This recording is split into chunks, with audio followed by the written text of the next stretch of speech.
If you are over 60, or if you have a parent, a grandparent, or a neighbor who still gets behind the wheel every single day just to buy milk, drive to church, or visit their grandkids, I need you to stop scrolling right now and watch this until the very end. Because what I am about to tell you could decide whether someone you love keeps their independence in 2026 or loses it without even seeing it coming.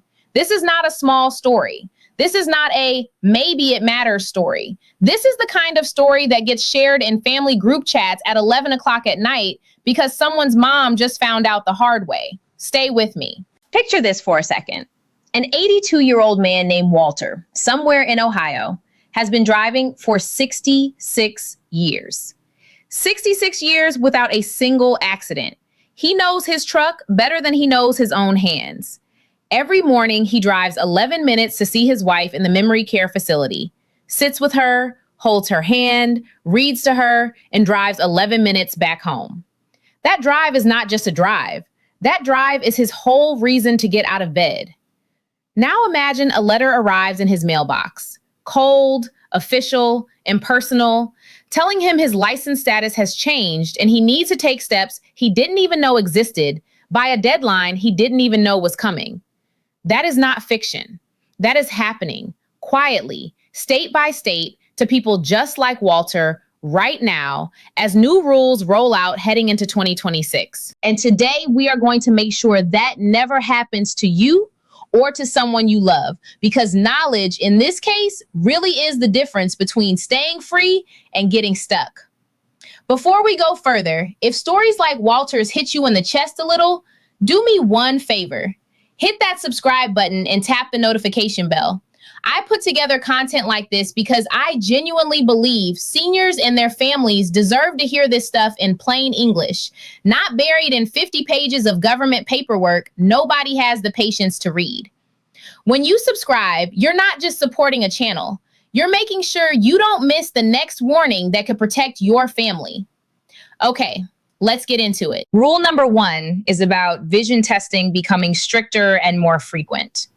For decades, a lot of states let older drivers renew their license by mail or online, sometimes for years at a stretch, with almost no real check on whether their eyesight had changed. That window is closing. Across a growing number of states heading into 2026, drivers in their 70s and beyond are being required to show up in person at the counter for a vision screening every single renewal cycle, sometimes every 2 years instead of every 4, 5, or 6. Now, on the surface, that sounds reasonable, right? Nobody wants someone who genuinely cannot see the road driving next to their grandchildren's school bus. But here is the part that scares families. A lot of seniors do not realize their eyesight has quietly declined.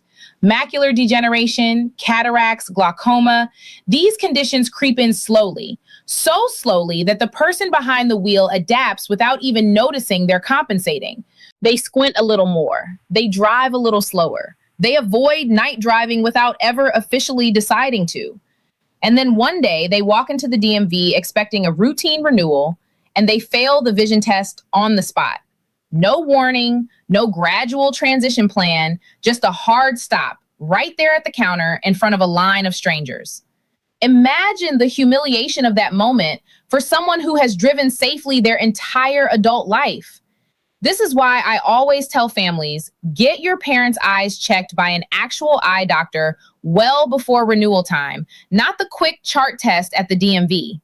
Catch problems early and you have options. Wait for the DMV to catch it, and you might not. Rule number 2, and this one is honestly the one that upsets people the most when they hear it, is the expansion of mandatory road retesting, triggered not just by age, but by red flags in a driver's record or reports from doctors, family members, or even law enforcement. In the past, if you kept a clean record, many states basically left you alone regardless of age. That's shifting.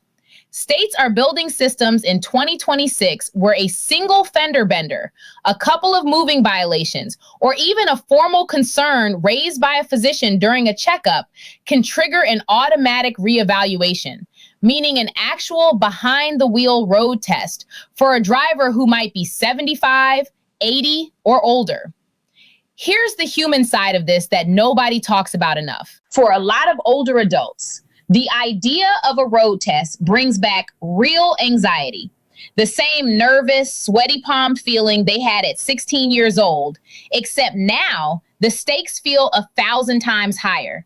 Because at 16, failing meant waiting a few weeks and trying again. At 80, failing can feel like losing your entire identity in one afternoon. I've heard from families where a parent stopped sleeping properly for a week leading up to a scheduled retest, not because they were unsafe drivers, but because the fear of failing and what failing would mean for their independence was overwhelming. If you have a parent facing this, please don't just tell them you'll be fine. Sit with them, practice with them, drive with them beforehand, and gently, honestly, tell them what you observe. That kind of support matters more than any test score. Rule number 3 involves changes to license renewal frequency itself, specifically shortening the runway for drivers once they cross certain age thresholds, commonly around 70 or 75, depending on the state.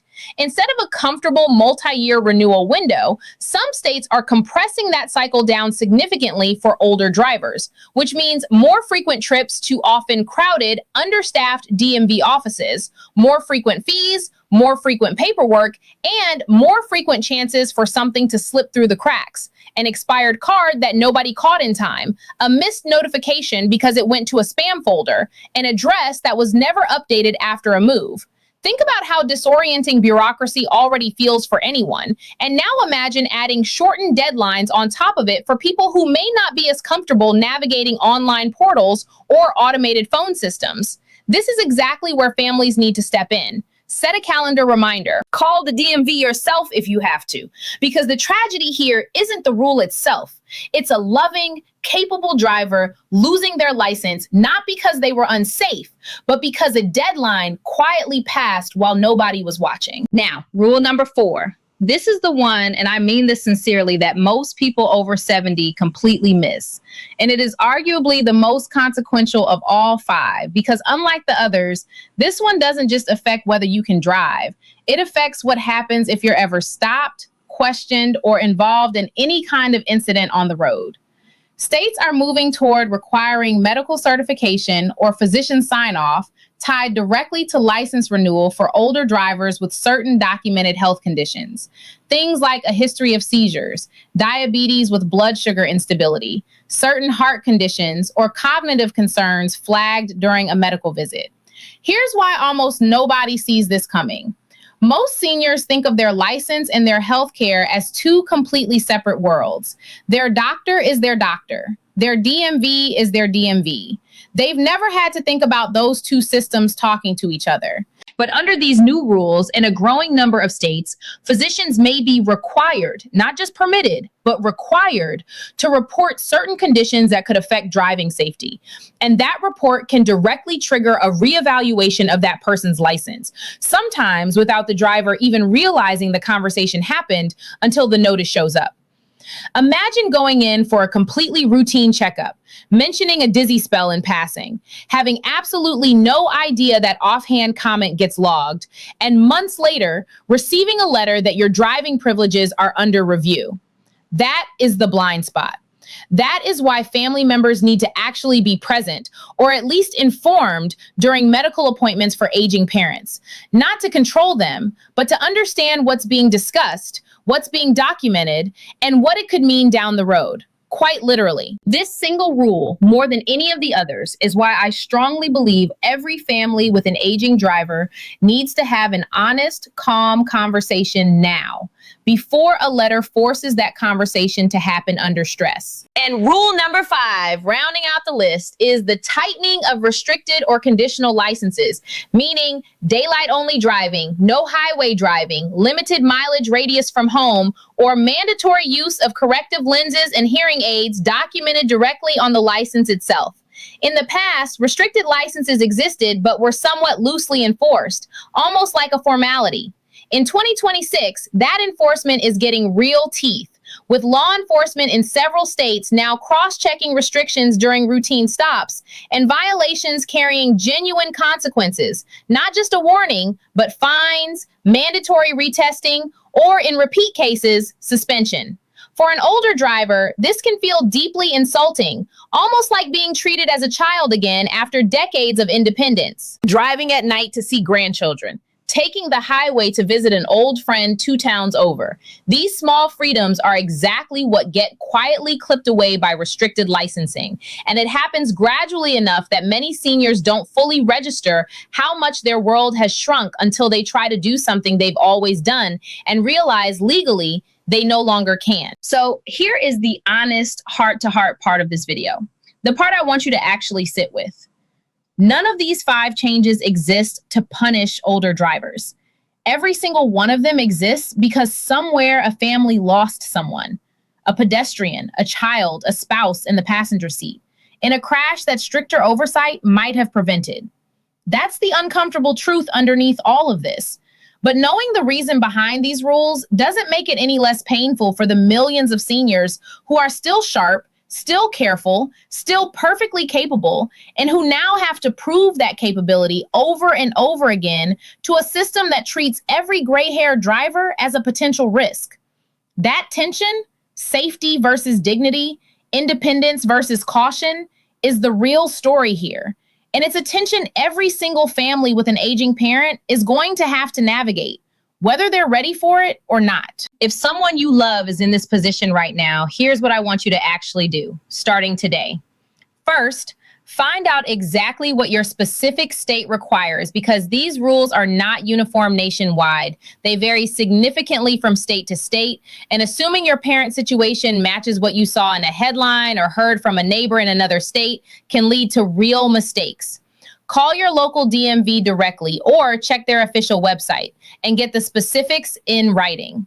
Second, get ahead of the medical piece. Schedule a full vision and hearing check now, not when a renewal notice forces the issue.